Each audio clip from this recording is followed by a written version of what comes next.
습니다. 주변은 14절부터 나갔는데요. 로마서 9장 17절부터 읽을게요. 17절부터 23절까지 읽을게요. 17절부터 읽을게요. 17절부터 보여주세요. 예. 성경이 바로에게 이르시되 내가 이를 위하여 너를 세웠으니 곧 너로 말미암아 내 능력을 보이고 내 이름이 온 땅에 전파되게 하려 함이라 하셨으니 그런즉 하나님께서 하고자 하시는 자를 긍휼히 여기시고 하고자 하신 자를 완악하게 하시느니라. 혹 내가 내게 말하기를 그러면 하나님이 어찌하여 허물하시느냐 누가 그 뜻을 대적하느냐 하리니 이 사람아 내가 누구이기에 감히 하나님께 반문하느냐 지음을 받은 물건이 지은 자에게 어찌 나를 이같이 만들었느냐 말하겠느냐 토기장이가 진흙 한 덩이로 하나는 귀 있을 그릇을 하나는 천 있을 것을 만들 고난이 없느냐 만일 하나님이 그의 진노를 보이시고 그의 능력을 알게 하고자 하사 멸하기로 준비된 진노의 그릇을 오래 참으심으로 관용하시고 또한 영광 받기로 예비하신 바 긍휼의 그릇에 대하여 그 영광의 풍성함을 알게 하고자 하셨을지라도 무슨 말을 하리요. 아멘. 오늘 시간도 저 여러분 가운데 큰 은혜가 있기를 간절히 축복합니다. 하나님께서 사람을 쓰셔요. 근데 각각 사람마다 다르게 쓰신다는 거예요. 자, 우리가 그 앞에 있는 말씀 로마서 9장 자 14절부터 볼게요. 14절 15절. 그런즉 우리가 무슨 말을 하리요 하나님께 불의가 있느냐 그럴 수 없느니라. 모세에게 이르시되 내가 긍휼히 여길 자를 긍휼히 여기고 불쌍히 여길 자를 불쌍히 여기리라 하셨으니. 아멘. 자 보세요. 하나님께서 모세를 긍휼의 그릇으로 하나님의 긍휼을 나타내는 도구로 사용하셨다는 거예요. 우리가 지난 시간 두 번이나 제가 이거 반복했어요. 그렇죠? 우리가 모세가 그렇죠? 모세를 통해서 하나님께서 금송아지를 섬겨서 죽을 수밖에 없는 자들을 이스라엘 백성들을 어떻게 살려주셨는지를 우리가 보았죠. 하나님은 모세를 통해서 이 긍휼의 그릇으로 모세를 사용하셔서 하나님의 긍휼의 여기심을 당신의 백성들을 통해 보여주셨다는 거죠. 모세는 긍휼의 그릇이었어요. 반면에 오늘 17절 보세요. 하나님께서 이제는 애굽왕 바로와 같이 쓰시는 사람이 있어요. 자, 성경이 바로에게 이르시되 내가 이를 위해 너를 세웠으니 곧 너로 말미암아 내 능력을 보이시고 내 이름을 온 땅에 전파되게 하려 함이라 하셨으니 그런즉 하나님께서 하시고자 하는 자를 긍휼히 여기시고 그 모세예요. 긍휼히 여기시고 그릇으로 모세를 쓰셨어요. 하고자 하신 자를 완악하게 하시느니라. 이건 바로예요. 지금 하나님께서 모세를 통해서 하나님의 긍휼을 보여주셨다면 반대로 바로를 통해서는 인간의 완악함을 보여주셨다는 거예요. 하나님의 긍휼과 인간의 완악함을 보여주는 도구로 하나님은 모세와 바로를 쓰셨다는 거예요. 여기서 이 완악함이라는 단어를 여러분이 이해하셔야 되는데요, 이 완악함이라는 단어는 굳은 살을 생각해 보시면 돼요. 여러분 손에 굳은 살 혹시 있습니까? 손이나 다리에? 일반적인 살은 찢겨나가면 아픕니다. 피도 나죠. 그렇죠? 살이 떨어져 나가면 피가 나고 아픈 게 정상이에요. 그런데 이 굳은 살은 살이 뜯겨져 나가는데도 피도 나지 않고 아프지도 않습니다. 그죠? 저는요, 요 손에 굳은 살이 있어요. 요 손가락에. 저는 여러분 보셨습니까? 전 젓가락질도 이상하게 해요. 펜도 좀 이상하게 잡아요. 전 다 요 손가락으로 다 해요. 그러다 보니까 어렸을 때부터 이 손가락을 하도 많이 쓰다 보니까 여기에 굳은 살이 배겼어요. 가끔씩 여기가 살이 돋아나서 저도 모르게 이걸 뜯고 있어요. 그런데도 하나도 안 아파요. 피도 안 나요.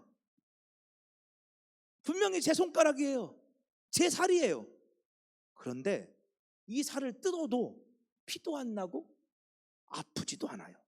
이게 완악함이라는 단어예요. 완악이라는 단어는 헬라어로 스클레리로라는 단어인데요, 이 스클레리로라는 단어는 딱딱하게 하다, 굳게 하다 이런 뜻이에요.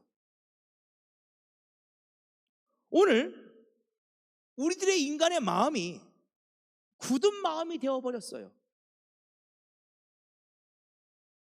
오늘 우리들의 마음이.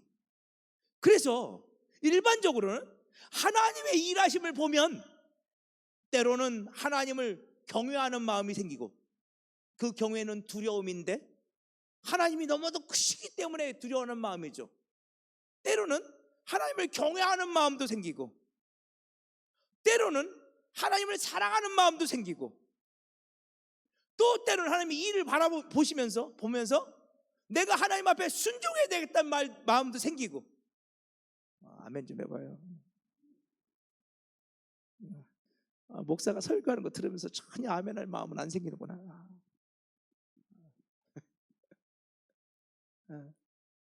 하나님의 일하심을 보면서 오늘 우리들의 마음 가운데 여러 가지 마음이 생겨야 되는데, 바로는 마음이 완악해서 하나님의 일하심을 보면서도 그의 마음이 아무런 변화도 없었다는 거야.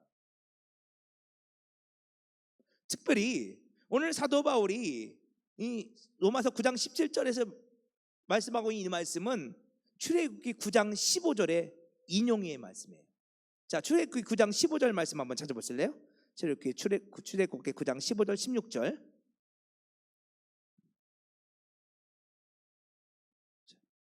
출애굽기 9장 15절 16절. 자, 출애굽기 9장은 애굽에 내렸던 애굽 사람들에게는 10가지 재앙, 이스라엘 백성들에게는 하나님의 은혜죠. 애굽 사람들에게 있었던 10가지 그 재앙 중에 6번째 재앙을 기록하고 있어요. 자, 15절 보세요. 내가 손을 펴서 돌림병으로 너와 내 백성을 쳤더라면 네가 세상에서 끊어졌을 것이나, 내가 너를 세웠음은 나의 능력을 내게 보이고 내 이름이 온 천하에 전파되게 하려 하였음이니라. 자, 보세요. 하나님은요, 지금 애굽 온 땅에 돌림병을, 전염병을 내리게 했어요. 여러분, 하나님이 애굽 온 땅에 전염병, 돌림병을 내리시는 하나님이시라면, 그 전염병을 애굽 왕 바로에게 내리셨더라면 애굽 왕 바로는 그 돌림병 때문에 죽었을 거예요. 그렇죠? 그러면 애굽 왕 바로가 더 이상 하나님 앞에 대항도 못했을 거잖아. 그렇죠? 하나님께서 이스라엘 백성들을 빨리 애굽에서 건져내시기를 원했더라면, 아니 그냥 뭐 질질 끌어. 하나님이 그냥 당장 돌림병을 애굽 왕 바로에게, 다른 사람 내릴 필요도 없어. 애굽 왕 바로와 그 바로의 가족들에게 그냥 전염병을 다 내려서 그냥 애굽의 왕실이 돌림병으로 쑥대밭이 되게 만들면 더 이상 어떡하겠어 바로가. 그죠? 그런데 하나님은 애굽 왕 바로는 쏙 놔두고 애굽 사람들만 지금 돌림병으로 치고 계셔. 하나님 왜 그러셨는 줄 아세요?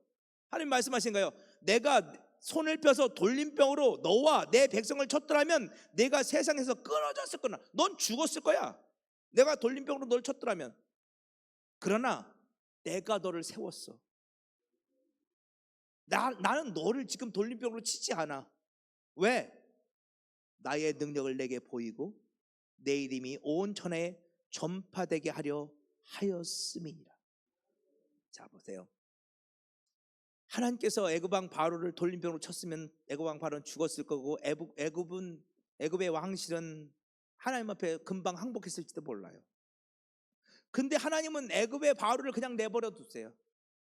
그러니까 돌림병이 내서 애굽 사람들이 다 죽어나가고 있는데도 애굽 왕 바로는 여전히 완악해요. 그의 마음이 딱딱해져 있어요. 돌림병으로 지금 온 나라가 쑥대밭이 되고 있는데도 이 바로는 하나님을 두려워할 줄도 모르고 회개할 줄도 몰라요. 그런데 이건 하나님이 당신의 계획 가운데 일부러 그렇게 하시는 거예요. 하나님이 왜 그러셨을까요? 이걸 통해서 나의 능력을 내게 보이고 내 이름이 온 천하에 전파되게 하려 하였습니다. 이 돌림병의 재앙이 끝나면 우박재앙이 올 거예요. 바로는 여전히 완악해서 회개하지 않을 거예요. 그럼 우박재앙이 끝나고 메뚜기 재앙이 올 거예요. 그런데도 바로는 여전히 회개하지 않을 거예요. 완악한 바로는 여전히 견딜 거예요. 그러면 온 땅이 어두로부터 뒤덮이는 흑암재앙이 올 거예요. 그런데도 완악한 바로는 회개하지 않을 거예요. 그리고 마지막 장자의 재앙이 임하게 될 거예요. 이 재앙들을 통해서 하나님의 능력이 온 땅에 선포될 것이고 하나님의 이름이 온 천하에 전파되게 될 거예요. 그래서 먼 훗날 저 여리고의 기생 라합이 애굽에서 하나님이 행하신 그 일을, 홍해에서 하나님이 행하신 그 일을, 광야에서 행하신 그 일을 듣기까지 하나님은 그 일을 멈추지 않으실 거예요. 하나님이 왜 완악한 바로를 그냥 내버려 두신다고요? 자신의 능력을, 자신의 살아계심을, 그리고 자신의 이름이 온 땅에 전파됨을 드러내시기 위해서. 하나님은 바로를 지금 당장 죽이실 수 있지만 그냥 내버려 두신다고 말씀하시는 거예요. 자, 다시 로마서 9장 가봐요. 자, 그래서 이렇게 말씀하신 거예요. 하나님은 모세를 긍휼을 나타내는 그릇으로, 하나님의 긍휼을 나타내는 그릇으로 쓰시고 바로를 인간의 완악함을 나타내는 그릇으로 쓰시는데 9장 18절 같이 읽어봅시다. 시작. 그런즉 하나님께서 하고자 하시는 자를 긍휼히 여기시고 하고자 하신 자를 완악하게 하시느니라. 아멘. 이걸 우리들 잘하는 말로 이렇게 표현하면 돼. 엿장수 마음대로요, 내 마음대로요. 이걸 우리 신학적 용어로 뭐? 그게 하나님의 주권이에요. 하나님이 모세를 하나님의 긍휼을 나타내는 도구로, 바로를 인간의 완악함을 나타내는 도구로 하나님이 쓰시는데 그건 하나님의 주권이야. 우리가 왈가할 이유가 없어요. 그러자 어떤 사람들이 질문을 해요. 질문. 19절이 질문이야. 자, 뭐라고 질문하는지 봐요. 19절 같이 읽어보세요. 시작. 혹 내가 내게 말하기를 그러면 하나님이 어찌하여 허물하시느냐, 누가 그 뜻을 대적하느냐 하리니. 이게 무슨 말이야? 하나님이 바로를 인간의 완악함을 나타내는 그릇으로 쓰셨다고? 그럼 하나님이 바로를 책망하시면 돼, 안 돼? 완악하심을 나타내는 도구로 쓰셨다며. 하나님이 바로를 그렇게 쓰시기 위해서 바로를 완악한 대로 내버려 두셨다며. 그러면 하나님이 바로를 책망하시면 안 되지, 이 말이야. 그럼 하나님이 어찌하여 바로를 허물하시는 거예요? 하나님이 그렇게 하시겠다는데 누가 그 뜻을 대적할 수 있어요? 하나님이 바로를 인간의 완악함을 나타내는 도구로 쓰신다는데 그러면 누가 그 하나님의 뜻을 대적할 수 있겠어요? 그러면 하나님이 바로를 책망하시면 안 되지. 듣고 보니까 그런 거 같지? 아니에요? 맞는 거 같지? 예전에 저희 선배 목사님이 저희들한테 그런 질문을 하신 적 있어요. 몇 명 후배 목사님들이 있었는데 저희들한테 가룟 유다가 있잖아요. 가룟 유다. 여러분, 가룟 유다가 있잖아. 예수님을 은삼십명에 팔아먹어서 예수님 십자가에 못 박히셨지, 그치? 그잖아요, 그죠? 그럼 가룟 유다가 있어서 예수님 십자가에 못 박힌 거잖아. 하나님이 가룟 유다 그렇게 쓰신 거잖아, 그렇잖아. 가룟 유다가 예수님을 팔아먹었으니까 예수님이 잡힌 거지. 그러면 가룟 유다를 하나님이 책망하시면 돼, 안 돼? 네? 가룟 유다가 팔았으니까 예수님이 십자가 못 박힌 거지. 가룟 유다가 없으면 어떻게 예수님 팔려? 그렇게 성도들이 질문할 때 어떻게 대답해야 했네? 그 선배 목사님 질문한 건 그거예요. 그렇게 성도들이 질문할 때 뭐라고 대답할래? 저희들한테 물으셨어요. 여러분 뭐라고 대답할래요? 목사님, 가룟 유다가 있었으니까 하나님, 예수님이 십자가 못 박힌 거지. 그러니까 하나님 그렇게 쓰신 거 아니에요. 그 가룟 유다 보고 뭐라고 하면 안 되지. 맞아요? 네, 일면 맞어요. 맞아요. 그런데 그 선배 목사님이 그때 그런 말씀을 해주셨어요. 저희들 보고 목사님들,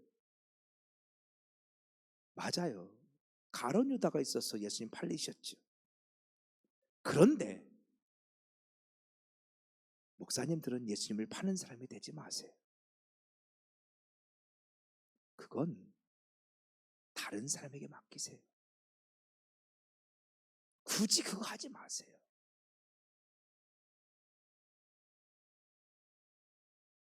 그건 믿음의 사람이 해야 될 일이 아니에요.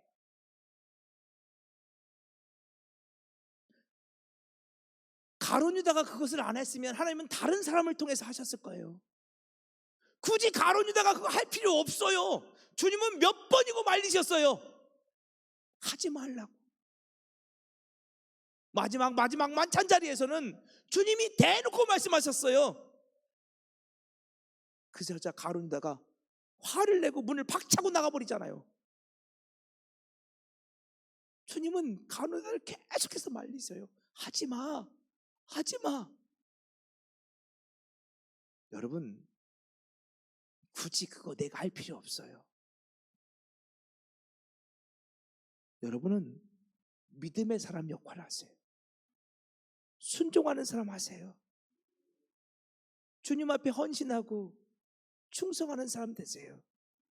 이게 그 선배 목사님이 해주신 말씀. 제가 그 말씀이 지금 한 거의 30년 됐거든요. 그 말씀 해주신 지가. 근데 너무너무 인상이 깊었어요. 아직도 제가 생생하게 기억해요. 맞다. 맞아. 그렇잖아요, 여러분. 내가 왜 가룟 유다 역할을 해요? 나 아니면 가룟 유다 역할을 할 사람이 없어서? 그러지 마요. 그죠? 그거 하나님 기뻐하시는 일이 아니잖아요. 그러면서 그 목사님이 그때 또 해주신 말씀이 있어요. 목사님들, 교회 가서 이렇게 가르쳐요. 교회에서 야당 노릇하는 사람이 있어야지. 맨날 목사님 잘한다고 박수 쳐주는 사람만 있으면 되겠어요? 맞아요. 그런데 목사님들은 야당하지 마. 왜 그걸 굳이 하려고 하는데? 기도해드리고 도와드리고 함께 동역해드리고 섬겨드리고 그런 역할 하지. 왜 굳이 내가 그거 야당 역할을 하려고 그러는데? 나 아니면 할 사람이 없어서. 그렇게 가르치자고 선배 목사님이 저희들한테 30년도 더 된 것 같아요. 목회 초기에 큰 어른 목사님이 말씀해 주셨어요. 여러분, 그래요. 오늘 하나님께서 오늘 우리를 쓰셔요. 근데 여러분, 그거 아셔야 돼요. 하나님은 오늘 우리 기질대로 쓰세요. 오늘 우리의 성품대로 쓰세요. 여러분 안에 순전한 믿음이 있는데 완악한 자가 돼서 대적하는 자가 되라고 하나님 쓰실까요? 여러분 안에 정말 순전한 믿음이 있어.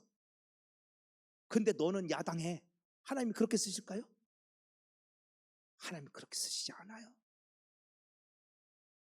너는 바로 역할해. 하나님이 그렇게 쓰실까요?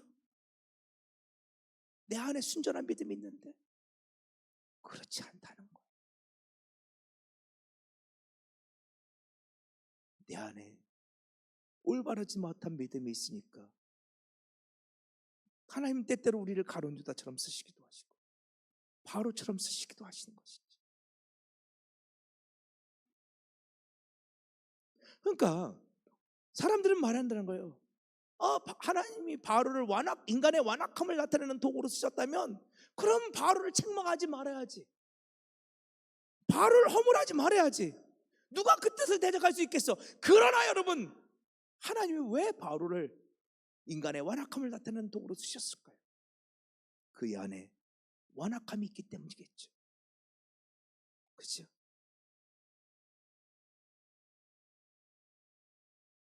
내 안에 순전한 믿음이 있으면 하나님은 나를 하나님의 사랑의 도구로, 긍휼의 도구로, 하나님의 은혜의 도구로 쓰실 거야. 그러나 내 안에 온전하지 못한 믿음이 있다면, 순전하지 못한 믿음이 있다면 하나님은 나를 그런 도구로 사용하실 거라는 거예요.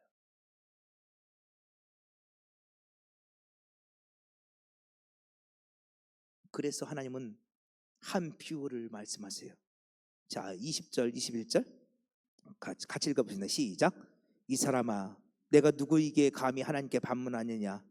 지음을 받은 물건이 지은 자에게 어찌 나를 이같이 만들었느냐 말하겠느냐?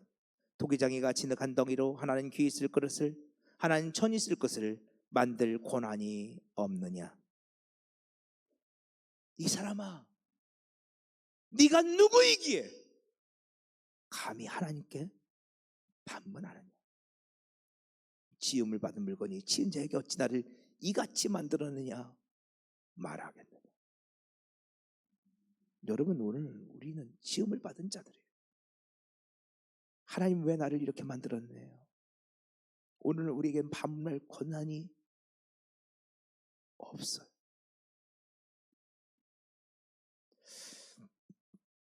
제 원고에는 없는데 지금 제 머릿속을 스쳐가는 그런 많은 생각들이 있어요.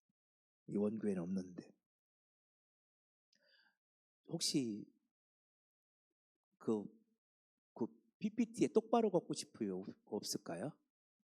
한번 찾아봐 주세요. 있으면 저한테 표시 좀 해주시고, 없으면 혹시 악보 좀 찾을 수 있을까요? 지금 생각났어요. 저는 정말로 그 하나님 앞에 그 기도 참 많이 했던 것 같아요. 하나님 저를 목사로 부르실 요량이면 좀 똑똑하고 말주변도 좀 있고 좀 그래도 좀 괜찮게 만들어 주시지. 왜 나를 이렇게 만들어 놓으셨나? 저는 말주변도 없고 성품도 그렇게 좋지 못하고 제 안에 온갖 상처와 좋지 못한 것도 많고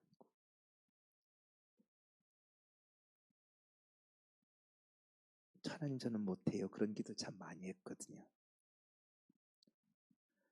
오늘 우리 안에 그런 고백이 터져 나올 때가 있죠. 어찌하여 날 이렇게 만들어 놓으셨습니까? 왜 나를 이것밖에 안 되게 만들어 놓으셨습니까? 오늘 우리 안에 그런 고백이 터져 나올 수가 있어요. 똑바로 혹시 없으면 그냥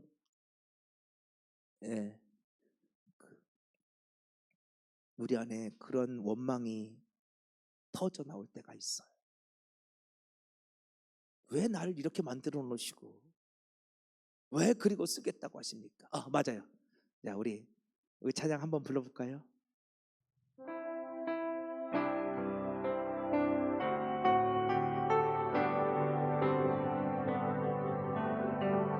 똑바로 보고 싶어요 주님, 온전한 눈짓으로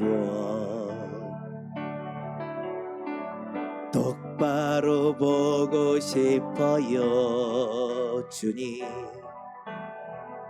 곁눈질 하긴 싫어요.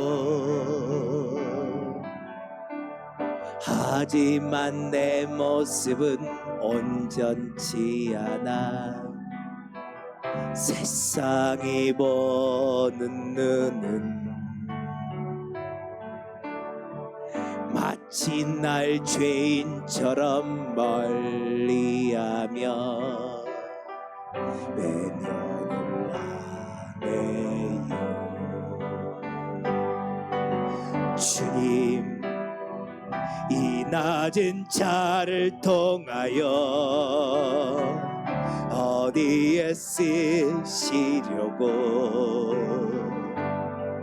이렇게 초라한 모습으로 만들어 놓으셨나요? 당신께 드릴 것은 사모하는 이 마음뿐, 이 생명도 달라시면 십자가에 놓겠으니 허울 뿐인 육신 속에 참빛을 심게 하시고 가식뿐인 세상 속에 미랄로 썩게 하소서. 이 가사를 보면 중간에 이런 가사가 있어요. 주님, 이 낮은 자를 통하여 어디에 쓰시려고 이렇게 초라한 모습으로 만들어 놓으셨나요? 여러분, 저는 정말 그 기도 정말 많이 했어요. 저를 목사로 쓰실 요량이면 좀 괜찮게 만들어 놓으시고 쓰시겠다고 하시지. 오늘 우리 안에 그런 고백이 터져 나올 때가 많지요. 왜 나를 이렇게 만들었습니까? 근데 성경은 이렇게 말해요. 이 사람아, 네가 누구이기에 감히 하나님께 반문하느냐? 지음을 받은 물건이 지은 자에게 어찌 나를 이같이 만들었느냐 말하겠느냐? 토기장이가 진흙 한 덩이로 하나는 귀 있을 그릇을, 하나는 천 있을 것을 만들 권한이 없느냐? 여러분, 여기서 귀 있을 그릇, 천 있을 그릇이라고 우리 말 성경에 번역되어 있는데요, 이게 원어로 보면 존귀의 그릇, 수치의 그릇이에요. 하나님은 당신의 주권을 가지시고 때로는 어떤 자를 존귀의 그릇으로, 때로는 어떤 자를 수치의 그릇으로 사용하세요. 어떤 사람은 하나님의 긍휼을 나타내는 그릇으로, 어떤 사람은 인간의 완악함을 나타내는 그릇으로 하나님은 사용하세요. 그래서 오늘 우리는 속상하죠. 하나님, 나도 저렇게 존귀한 자로 쓰임받기를 원하는데 하나님, 왜 나는 이렇게 쓰십니까? 왜 나를 이렇게 만들어 놓으셨습니까? 그러나 그 모든 것들은 하나님의 주권이라는 거예요. 22절 볼까요? 로마서 9장 22절에요. 만일 하나님이 그의 진노를 보이시고 그의 능력을 알게 하시고자 멸하기로 준비된 진노의 것을 오래 참음으로 관용하시고. 근데 여러분, 그거 아셔야 돼요. 하나님이 오늘 우리를 진노의 것으로 사용한 것 같아요? 인간의 완악함을 드러내는 도구로 사용하시는 것 같아요? 그런데 하나님은 그 진노의 그릇들을 향하여 또 그들을 사용하셔서 하나님의 오래 참으심을 나타내 보여주신다는 거예요. 하나님의 관용을 드러내신다는 거예요. 이 땅에 하나님께서 그렇게 사용하시는 사람들이 있더라는 거예요. 근데 그것은 하나님 탓이 아니에요. 하나님은 우리의 기질대로 우리를 사용하신다는 거예요. 오늘 우리들이 안에 완악함이 있어요. 오늘 우리 안에 하나님 마음을 아프게 하는 것들이 있어요. 하나님은 오늘 우리를 진노의 것으로 사용하실 터인데, 그러나 그들에게 그 즉시 진노하시는 것이 아니라 하나님의 오래 참으심과 관용을 드러내는 그릇으로 그들을 사용하시더라는 거예요.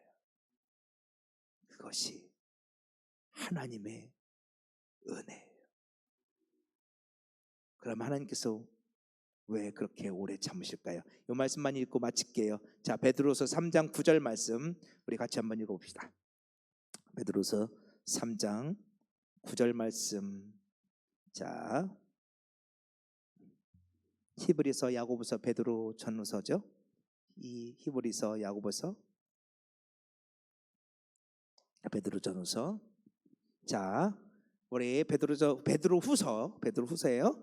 베드로서 3장 9절 시작. 주의 약속은 어떤 이들이 더디다고 생각하는 것 같이 더딘 것이 아니라 오직 주께서는 너희를 대하여 오래 참으사 아무도 멸망하지 아니하고 다 회개하기에 이르기를 원하시느니라. 아멘. 주님께서 왜 오래 참으세요? 주님은 아무도 멸망하기를 원치 않았어요. 하나님은 바로 한 가지라도. 오늘 우리가 금요 심야기 때 니느웨를 보았어요. 또 요나를 보고 있어요. 하나님은 하나님의 낯을 피하여 도망갔던 거듭거듭 불순종하는 요나까지도, 저 아수르의 느느웨 백성들까지도 하나님은 구원하시기를 원하시더라. 그래서 때때로 하나님은 오늘 어떤 사람은 긍휼의 그릇으로, 어떤 사람은 진노의 그릇으로 사용하시는데 그들 모두가 다 사실은 하나님의 오래 참음을 통하여 그들 모두가 다 하나님의 구원을 위한 그릇으로 사용되는 도구들이라는 거예요. 여러분, 그래서 여러분 그런 거예요. 여러분, 제가 늘 말씀드리잖아요. 하나님의 구원과 심판은 동전의 양면이에요. 하나님의 구원과 심판은요, 동전의 양면이에요. 하나님이 왜 심판을 말씀하세요? 진짜 심판하시려고요? 아니요. 하나님은 어느 누구도 멸망받기를 원치 않으세요. 하나님은 오늘 우리 모두가 다 회개하고 주께 돌아오기를 원하시죠. 그래서 때때로 하나님은 어떤 사람들을 멸망의 그릇으로 사용하기도 하시는데, 수치의 그릇으로 사용하기를 하시는데, 그러나 하나님은 그들에게 오래 참으사 그들까지도 구원하시기를 원하시는 것을 오늘 그들을 통해서 보여주고 계시더라는 거예요. 오늘 그것이 하나님의 은혜임을 믿으시는 저와 여러분 되기를 간절히 축복합니다. 자, 하나님은 우리의 주인이 되십니다. 하나님, 그분은 당신의 주권을 가지고 오늘 당신의 뜻대로 오늘 우리를 사용하실 것입니다. 그 주님의 사용하심 앞에 오늘 우리가 순종할 수 있기를 원합니다. 자, 내가 주인